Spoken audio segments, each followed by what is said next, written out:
Muy buenas noches. Corresponde ahora terminar el estudio de las normas procesales. Obviamente, esto es simplemente una introducción a lo que en realidad implica el estudio de las normas procesales. Se les ha compartido el material correspondiente para que ustedes por su cuenta también puedan profundizar un poco más. Incluso, no ahora tal vez, necesariamente, si es que no lo necesitan, sino el momento en que ustedes ejerzan la carrera. Por lo cual, ya saben, tienen los materiales y cuando gusten también y necesiten algún material pueden contactarme en cualquier instante, ¿no? Sea por Facebook, WhatsApp, etcétera, etcétera.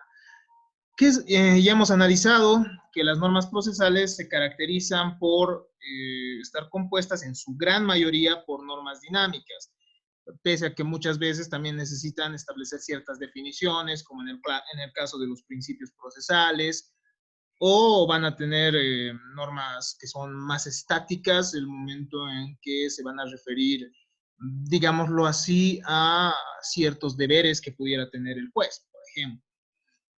Pero, a ver, continuemos entonces. Hemos entendido hasta el momento cómo inicia la instancia, ¿no? Hemos analizado la diferencia entre una denuncia, hemos diferenciado la misma de una simple petición, de una reconsideración que se puede dar ante tribunales de alzada o ante autoridades de alzada. Y hemos visto que también la acción es una forma de promover la instancia, solo que la acción va a materializar una relación entre tres personas y va a establecer que mediante esta relación la posibilidad de una dialéctica, ¿no? Es decir, de la confrontación de una tesis, una antítesis y al final, mediante una sentencia, se puede llegar a una síntesis. Y hemos visto que estas normas dinámicas que caracterizan al proceso se tienen que ir realizando. Se realizan porque ya no se trata de un deber ser simplemente, sino de un es. Tienen una naturaleza muy propia las normas procesales que diverge y difiere de las normas que rigen de las normas de carácter sustantivo, ¿no? Que sí se van a caracterizar por tener un deber ser en su naturaleza, digámoslo así. Mientras que la norma procesal procura cumplir la finalidad de ciertos actos hasta llegar a cierto fin. Entonces se comprende, ya hemos comprendido que el procedimiento se establece a priori, ¿no? El procedimiento lo establece la ley. La ley establece un conjunto de pasos que se deben realizar hasta el momento que se materialice el fin del proceso mediante una sentencia. Pero el procedimiento no debe confundirse con proceso. Proceso es un concepto del derecho sumamente importante del derecho procesal. Si bien el proceso puede constituirse en un conjunto de pasos concatenados que buscan llegar a una sentencia, hemos visto que los procedimientos pueden darse no solo ante una autoridad jurisdiccional, sino que el procedimiento puede materializarse también ante autoridades ante autoridades administrativas, ¿no? Y tenemos aquí en dibujitos el ejemplo de una persona que está realizando una petición, llega a una autoridad y al final recibe una respuesta a su petición, por ejemplo. Pero el proceso se va a caracterizar por generar un vínculo, nos dice Adolfo Alvarado Belloso, o sea, una relación entre un juez y las dos partes, ¿no? Eso es lo que lo caracteriza. ¿Qué es el procedimiento? El procedimiento es un concepto, como un concepto puramente jurídico, ¿no? Que va a ser la sucesión de actos ordenados y consecutivos, mismos que están vinculados causalmente unos con otros, en virtud del cual uno es precedente necesario del otro, ¿no? A su turno y consecuencia el siguiente del anterior. Es decir, que estamos ante actos que están relacionados entre sí. ¿Esto acontece en el proceso? Sí, acontece en el proceso. En el proceso existen un conjunto de pasos concatenados, relacionados entre sí unos con otros y que van a ser unos consecuencias de otros y unos efectos de otros, efectivamente. Sin embargo, este procedimiento, reitero, se puede dar ante cualquier tipo de autoridad mediante la simple petición, mediante la denuncia, mediante la denuncia hemos visto que no existe pretensión de la persona que pone en conocimiento de cierta autoridad ciertos hechos, pero sí va a iniciar, sí va a dar lugar a la instancia, sí es una instancia, es decir, genera la instancia y al final se va a desarrollar esa dinámica de actos que van a ser concatenados, ¿no? Y que no necesariamente va a implicar un proceso, ¿no? Ahora, todo proceso tiene un procedimiento, efectivamente. Sin embargo, no todo procedimiento implica un proceso. Entonces, el procedimiento es el género y el proceso termina siendo la especie. El proceso es una forma más en la cual se puede evidenciar el proceso. Eso es lo que nos dice Adolfo Alvarado Belloso. El proceso, nos dice, es el procedimiento propio de la acción procesal. Entonces, el proceso sí es un procedimiento, pero es un procedimiento que se va a dar en el área procesal, ¿no? En el área procesal vinculando a 3 personas, lo cual ya habíamos establecido. Y que se otorga para regular una relación dinámica entre 3 personas. El que insta, quien recibe el instar, y que es el juez, es el que insta, que termina siendo el que en nuestra materia se llama el demandante, el que recibe el instar, que es el juez, y respecto a quién se insta, es decir, sobre quién se busca reclamar ciertos aspectos, que va a ser el demandado. No siempre que hay procedimiento judicial hay proceso. Si bien hay procedimientos que se van a dar ante jueces, no implican procesos propiamente dichos. Eso nos dice Adolfo Alvarado Belloso en el sentido que el proceso implica la posibilidad que el demandado pueda hacer también sus alegaciones. Pero existe la jurisdicción voluntaria en la cual simplemente se puede realizar una aceptación de herencia o se puede solicitar un registro ante los registros públicos, en cuyo caso existiría un procedimiento, pero no existiría un proceso como tal. Pese a ello, nuestro código establece que los procesos voluntarios tienen el nombre de procesos. El momento que nosotros revisemos el proceso voluntario, vamos a analizar cuáles serían los motivos que han llevado a los legisladores a considerarlo como tal, obviamente. Ahora, la pretensión enmarcada en las condiciones legales origina un proceso, cuyo objeto termina siendo la sentencia. Entonces, es la pretensión la que va a generar un determinado proceso. Hay ciertos casos en los que hemos visto que sí existe aspectos pretensionales, pero también la pretensión forma parte del proceso, ¿no? Un solo procedimiento judicial, nos dice, puede ser la envoltura externa de un proceso. Es decir, un conjunto de pasos específico puede ser la forma en la cual se nos presenta el proceso. ¿Y qué es el proceso? Es un método para solucionar controversias o para poner fin a una controversia en sí, ¿no? Para poner fin a una controversia entre 2 personas. Eso es el proceso, un método. Y ese método puede tener exteriormente, lo podemos ver mediante el procedimiento, mediante el conjunto de pasos que se van realizando ante una autoridad jurisdiccional. Eso es algo sumamente importante. Entonces, proceso y procedimiento no son lo mismo. Tienen, claro está, una íntima relación estos conceptos, pero no pueden confundirse. ¿Qué más podemos decir? Es necesario entonces realizar un análisis. Además, ya hemos visto la norma procesal, hemos visto cómo la norma procesal genera procedimientos, un procedimiento que desde la especificidad puede llamarse el proceso u otros procedimientos que se pueden dar ante otras autoridades que no tengan jurisdicción, por ejemplo. Pero estas normas procesales además tienen características propias y características que comparten con cualquier otra norma jurídica. Dante Barrios de Angelis nos dice que las características que comparte la norma procesal con cualquier otra norma jurídica son su bilateralidad, porque forma situaciones activas y pasivas, es decir, existen ciertas relaciones dentro del proceso en la cual se genera un sujeto activo y un sujeto pasivo. No necesariamente nos estamos refiriendo al demandante respecto del demandado, por ejemplo, ¿no? Pero sí, sucede también, ¿no? El sujeto activo va a ser quien insta, el sujeto pasivo contra quien se insta, pero a la vez existen pequeñas relaciones que se van dando durante el proceso, ¿no? Los mismos sujetos procesales tienen ciertas obligaciones que cumplir dentro del proceso a lo largo de su materialización, a lo largo de su desenvolvimiento. Por ejemplo, un secretario tendrá el deber o tendrá una obligación de elaborar las actas y de dar fe de ciertos actos procesales que se van realizando. Y esto respecto a las otras partes, respecto a las partes procesales. Por ejemplo, ¿no? Exterioridad, es decir, que afecta a las conductas de las partes, peritos. Hemos visto, ¿no?, que dentro del proceso intervienen ciertos sujetos, denominados sujetos procesales, ¿no? Y bueno, las partes son ajenas a los sujetos procesales. Hemos visto que afecta conductas de peritos, porque al perito que no cumpla también se lo puede conminar.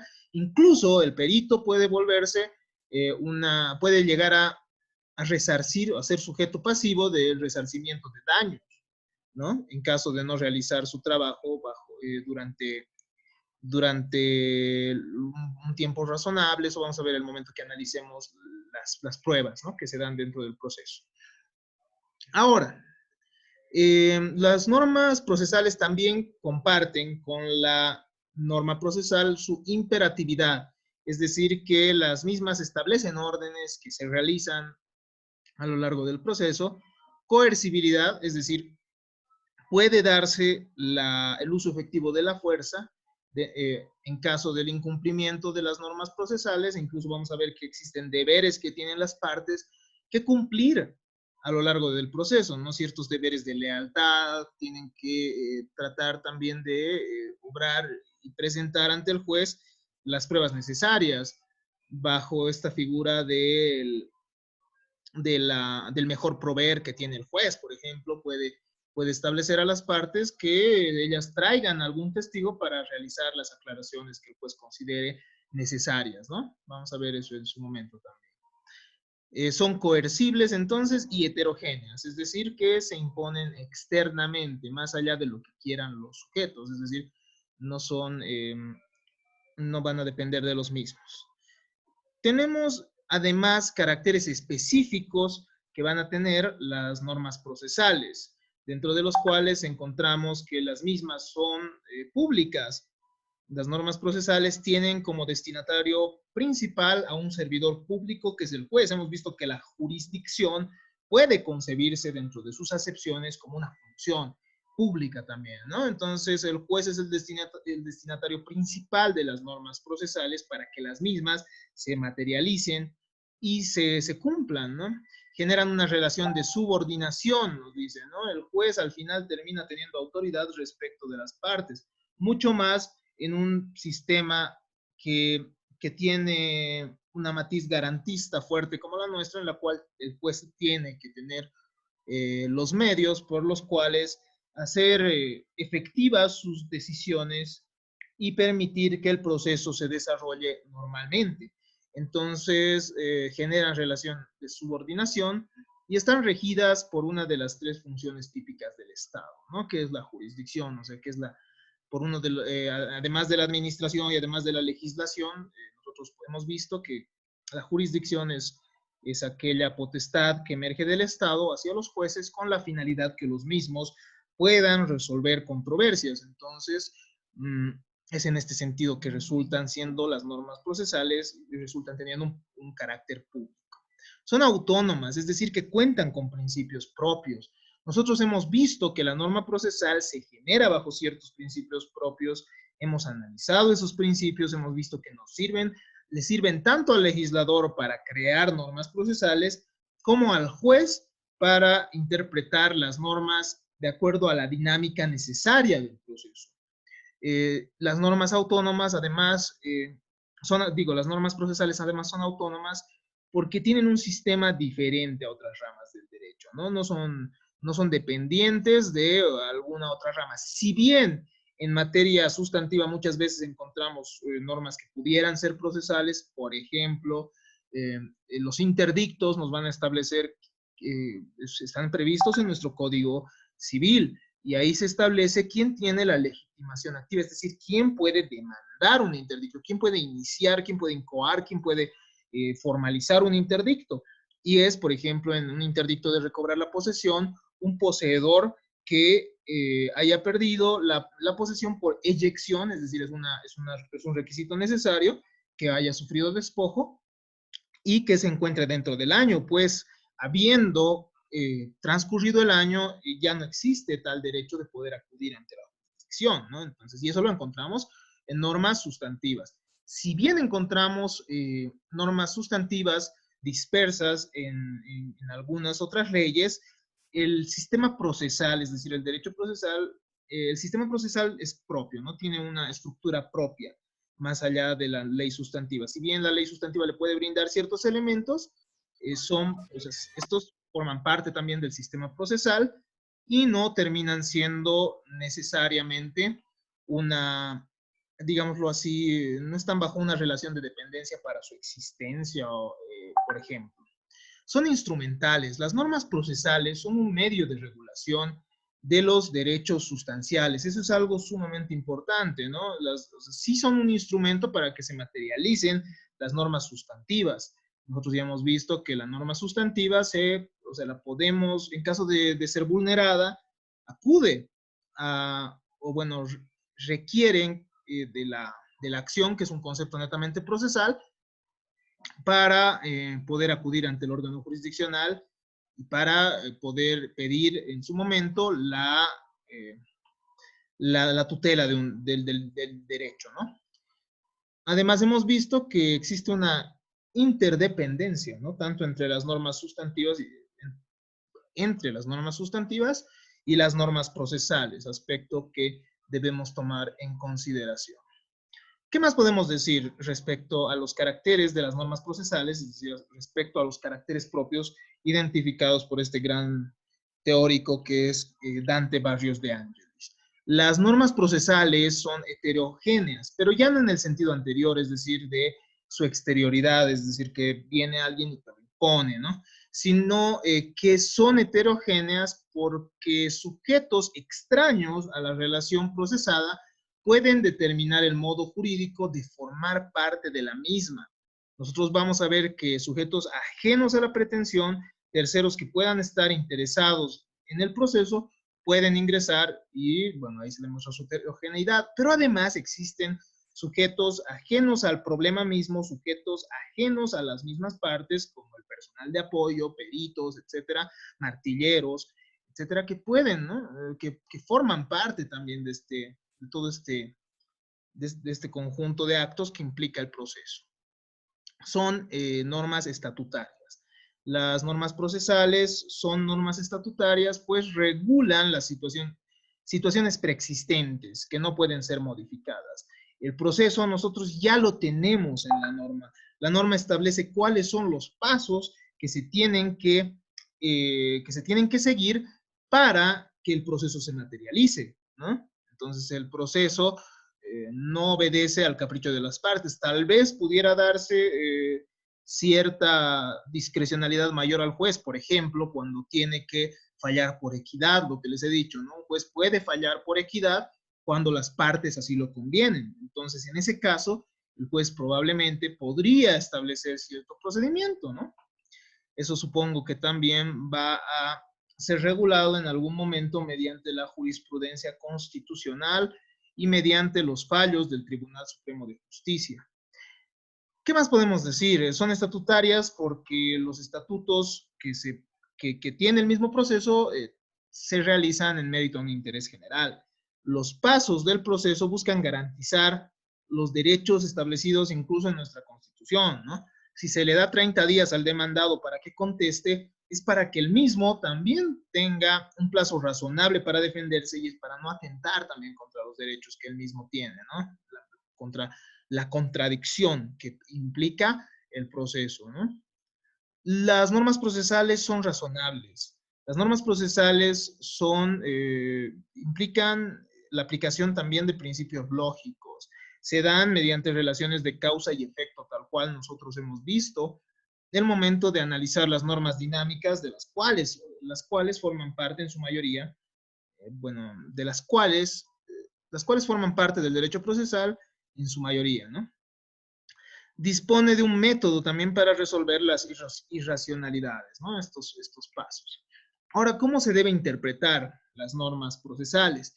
Es a diferencia del derecho procesal que tiene el método método exegético, teleológico, un método tal vez que acude a la voluntad del legislador. Bueno, las normas procesales también pueden llegar a tener esta interpretación, es decir, pueden acudir a una interpretación auténtica. Sin embargo, la misma naturaleza del derecho procesal que ustedes ya han visto, según Alvarado Belloso, Montero Aroca, implica que cada proceso termina siendo una realidad única. Entonces, al ser el proceso una realidad única, se tiene que buscar también interpretar de acuerdo a bueno, el juez debe buscar aplicar la norma desde una perspectiva sensible. Eso ya, a ver, vamos a analizar en un momento, ¿no? Y eso hemos visto también cuando hemos analizado los principios procesales. Hemos visto que los principios se van adecuando a la realidad que en un determinado momento y en un determinado lugar. Interpretar, nos dice nuestro material, implica poner en claro los dichos de una norma que se va a emplear. Significa desentrañar el contenido que el texto tiene con relación a los hechos en los que se utiliza. Osvaldo Alfredo Gossaini nos va a decir que no existe condicionamiento, ya que el juez aplica la norma según su leal saber. El juez sabe cómo aplicar la norma y de acuerdo a su sentido lógico lo va a hacer, ¿no?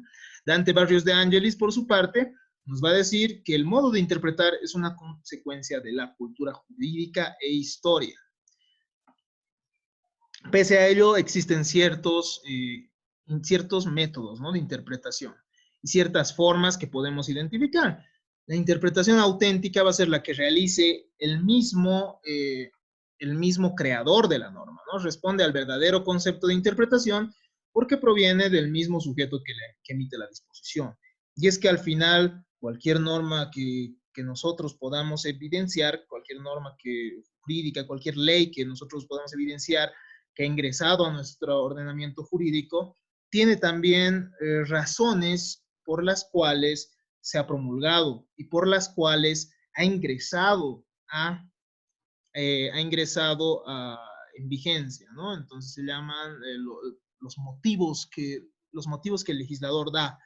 Entonces, el momento que el legislador establece los motivos o sus motivos para emitir cierta ley, nosotros vamos a estar también cerca de una interpretación auténtica, ¿no?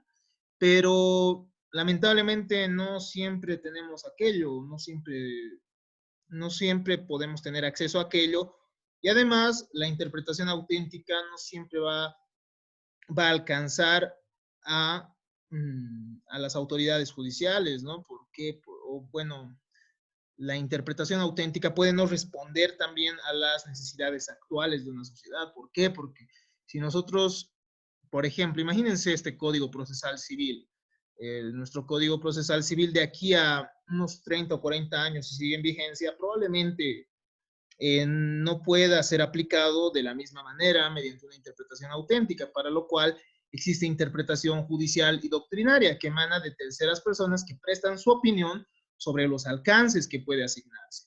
Nosotros, por ejemplo, tenemos a teóricos como Calamandrei, Carneluti, Chiovenda, Alsina o Enrique Lino Palacio. Tenemos a Ramiro Podetti, Eduardo Couture, que brindan sus opiniones sobre los sistemas judiciales y al final, bueno, terminan siendo aplicables y le dan cierto sentido de cientificidad también al derecho procesal, ¿no? Y nos ayudan muchas veces a interpretar la norma. Por ejemplo, a ver, Francesco Carneluti en sus Institutos de Derecho Procesal Civil, si no estoy mal, es la obra, nos establece que la notificación con la demanda en procesos ejecutivos tiene que comprender también y debe tener junto a la demanda una copia del título ejecutivo. Aspecto sumamente lógico y sumamente válido, ¿no? Ya que, bueno, tal vez nada exime la posibilidad de que se inicie un proceso respecto a un documento que nunca ha existido, por ejemplo. Entonces, la interpretación doctrinaria ayuda a poder interpretar las normas procesales que tenemos. La interpretación judicial, por otro lado, es sumamente importante, ya que va a adecua, dice, ¿no? La sensibilidad de las normas con el medio. Eso es sumamente importante, en la cual también se pueden aplicar los principios que ya hemos establecido. Con lo cual podemos evidenciar o podemos encontrar que la interpretación de la norma procesal resulta un aspecto complejo, ¿no? Acudimos a principios, acudimos a la sensibilidad de la norma que se debe adecuar a los hechos y se debe adecuar también al proceso concreto, ¿no?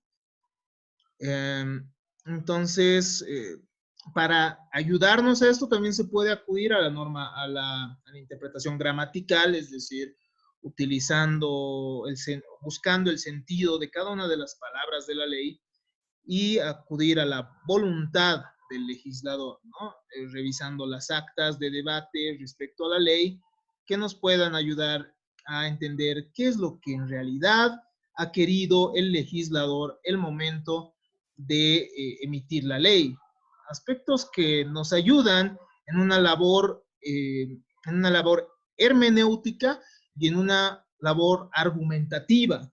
Aspecto sumamente importante, ya que el derecho no, bueno, la ley en sí misma no tiene un significado único, no implican palabras sagradas, sino que nosotros tenemos que darle muy buenas razones al legislador para entender de un motivo. Y la doctrina nos va a ayudar a aquello, también los métodos de argumentación que se les está estableciendo, ¿no? Los métodos de interpretación gramatical o voluntarista, o también las perspectivas, bueno, principialista, acudiendo a los principios de la misma norma, ¿no? Sin embargo, el proceso se caracteriza por ser dinámico. Entonces, no debemos olvidar que el momento de interpretar las normas procesales se debe buscar adecuar las mismas a cada caso concreto y en la medida que así lo amerite, ¿no? Cómo se las debe aplicar. Ahora, ¿cómo se aplica la norma procesal en el tiempo? En el área del derecho procesal civil, la norma resulta irretroactiva. Ustedes conocen este principio de irretroactividad de la ley, ¿no? La norma, las leyes no pueden tener efectos retroactivos, excepto en materia penal, si beneficia al reo, y excepto en materia laboral, si beneficia al trabajador, si mal no estoy. Ustedes me corregirán, claro está, ¿no? O un laboralista lo realizará. Pero yo recuerdo que la retroactividad de la ley es aplicable si es que pueda beneficiar al reo y si es que es aplicable la misma, ¿no? Ahora, en la norma procesal sí existe la posibilidad de retroactividad porque no afecta a derechos sustantivos. Y esto lo he sacado, si mal no estoy, esto lo hemos sacado de nuestro texto mismo, de Osvaldo Alfredo Gossaín. Entonces, ¿por qué?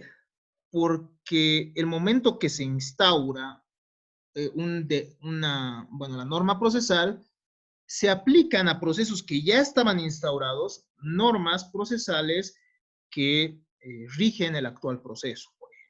Cuando nuestro Código Procesal Civil ingresó en vigencia, ingresaron en vigencia las nulidades procesales e ingresaron en vigencia, si mal no estoy, a la ejecución de los fallos también.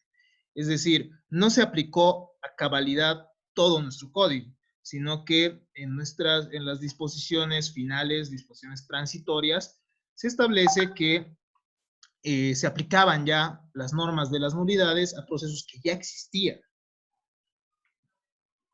Las nulidades procesales, entonces, se han aplicado de manera retroactiva, es decir, a procesos que ya existían antes de la instauración, o bueno, de la vigencia de la ley procesal.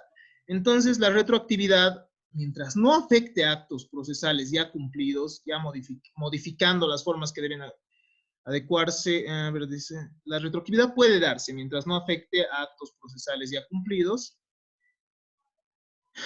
En caso de que existan actos ya realizados, debe procurarse adecuarlos también, ¿no?, al nuevo proceso. Ahora, cuando hay actos procesales en curso, nos dice, deben analizarse según sus peculiaridades. Nuestra norma establecía que todos los procesos, anteriormente, en nuestra ley, establecía una etapa de postulación. Después se trababa, es decir, demanda, contestación, se trababa la relación procesal y se abría un término probatorio de 50 días en el proceso ordinario, si no estoy mal, con la finalidad que las partes emitan sus elementos probatorios, etcétera. Esta era la etapa probatoria. Y al final venía la etapa decisoria o, bueno, de sentencia como tal, eh, una vez que se cerraba el término probatorio. Y nuestro Código Procesal Civil ha establecido, por ejemplo, respecto a los procesos en curso, que los procesos que no contaban todavía con los procesos que todavía no habían iniciado el término probatorio se rigen por el nuevo proceso civil. Entonces, hay que analizar, ¿no?, las peculiaridades del proceso. Lo analizó nuestro legislador y ustedes pueden acudir y revisar cómo es que se ha empezado a aplicar nuestro Código Procesal Civil respecto a procesos anteriores, ¿no? Reitero, la ejecución de las sentencias se aplicó directamente en cuanto ingresó en vigencia, bueno, ingresó en vigencia anticipada del código. Igual las nulidades procesales. Ahora, si se generan nuevos procesos, obviamente estos se aplican, la norma procesal se aplica a futuro. Si la norma ya está en vigencia y vienen nuevos procesos, entonces se aplica la norma en adelante, ¿no? Respecto a la norma procesal en el espacio. La norma procesal se rige por la lex foria, es decir, por la ley del territorio, por la territorialidad, por la nacionalidad, que impide remitir efectos fuera de su jurisdicción. Entonces se aplica dentro de los límites de nuestro territorio.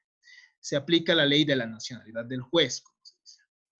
Eso no implica que pueda aplicarse norma extranjera pasando un proceso. Este proceso por el cual se puede aplicar la norma extranjera es la exequatur, es el exequatur, que implica un determinado procedimiento. Muchas veces, por ejemplo, el Tribunal Supremo revisa si sentencias en el extranjero pueden ser aplicadas acá, para lo cual realizan un análisis de derecho y establecen sentencias, bueno, el Tribunal Supremo establece resoluciones, perdón, por las cuales se reconocen los efectos de la sentencia, y esto mucho va a depender de los tratados y convenios internacionales los cuales haya suscrito nuestro país. Esto lo van a ver en la materia de derecho internacional privado, porque existe también la locus regit actum, ¿no? La locus regit actum, es decir, la ley del lugar en el que se ha celebrado el acto. Y si el acto se celebró en el extranjero, por ejemplo, tal vez se puede aplicar la norma extranjera en nuestro país, ¿no? Eso según el caso y según el análisis que pueda realizar el Tribunal Supremo. Habiendo realizado estas aclaraciones, habiendo sobre la temática y sobre el material que tenemos, hemos terminado el tema de las normas procesales, por lo cual corresponde el ingreso a un nuevo tema, que es que es el de los presupuestos procesales, que ya, con el cual ya ingresamos un poco más a profundidad en nuestra materia, ¿no?